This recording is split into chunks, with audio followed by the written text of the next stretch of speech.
নমস্কার, সুখ শান্তি সমৃদ্ধি চ্যানেলে আপনাদের প্রত্যেককে স্বাগত। বর্তমানে গার্জেনদের সবথেকে বড় সমস্যা হচ্ছে সন্তানরা কিছুতেই পড়াশোনায় মনোসংযোগ বৃদ্ধি করতে পারছে না বা পড়াশোনায় অমনোযোগী হয়ে উঠেছে। এটা সবথেকে বড় সমস্যার মধ্যে আপনারা রয়েছেন। তো এই সমস্যা থেকে আপনারা কিভাবে নিষ্কৃতি পেতে পারেন সেই বিষয় নিয়ে আজ আমি আলোচনা করব। আমি যে বিষয়গুলো উল্লেখ করব সেগুলো কমপক্ষে 15টা দিন করবেন। যদি 15টা দিন করতে পারেন তাহলে আপনার সন্তানদের মনোসংযোগ অবশ্যই বৃদ্ধি হবে এবং পড়াশোনায় মনোনিবেশ করবে। যদি না করে 15 দিনের মধ্যে যদি দেখেন কোনো রকম কোনোভাবে কোনো উন্নতি হচ্ছে না তাহলে করবেন না। কারণ আমি একটাতে বিশ্বাস করি, যে কাজ করলে যদি তার কোনো অনুভব না করতে পারি, যদি রিয়ালাইজ না করতে পারি, তাহলে সেই কর্ম করা উচিত নয়। তো আপনারা 15 দিন করবেন, যদি না হয় তাহলে করবেন না। আর আমার বিশ্বাস করলে অবশ্যই আপনাদের উপকার হবে।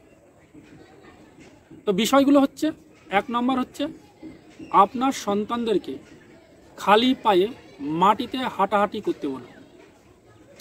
যতটা পারে মাটিতে খালি পায়ে হাঁটাহাঁটি করতে দেবেন। 2 নম্বর হচ্ছে ক্রিস্টালের বল, যেখানে পড়াশোনা করবে সেখানে একটা ক্রিস্টালের বল রেখে দেবেন, অরিজিনাল ক্রিস্টালের বল। 3 নম্বর হচ্ছে সবসময় উত্তর দিকে মুখ করে বই নিয়ে বসতে বলবেন, সবসময় উত্তর দিকে। 4 নম্বর পয়েন্ট হচ্ছে পড়াশোনা করতে যাওয়ার আগে বা পড়াশোনায় বসার আগে 5 মিনিট চুপচাপ বসে থাকতে বলবেন আপনার সন্তানদেরকে। 5 নম্বর হচ্ছে স্টাডি টেবিল কভারটা যেন সবুজ কালারের হয়। 6 নম্বর বিষয় হচ্ছে যদি আপনাদের স্টাডি রুম থাকে তাহলে সেই স্টাডি রুমের কালারটা গ্রিন কালার করবে। 7 নম্বর হচ্ছে পড়াশোনার যেন কোনোভাবেই বিছানাতে বসাবেন না।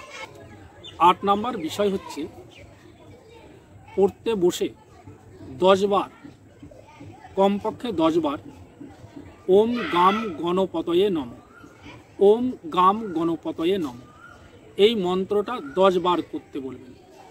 যদি এইভাবে আপনারা কন্টিনিউয়াসলি করতে থাকেন, যতগুলো বললাম তার মধ্যে মিনিমাম 5টা 6টা ফলো করার চেষ্টা করবেন, দেখবেন নিশ্চিন্ত রূপে আপনার সন্তানদের মনোসংযোগ বৃদ্ধি হবে, পড়াশোনায় ডেভেলপমেন্ট হবেই হবে। করে দেখুন।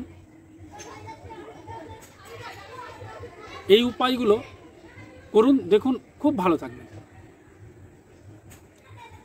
তো আজ এই পর্যন্তই। ভালো থাকবেন, সুস্থ থাকবেন। নমস্কার।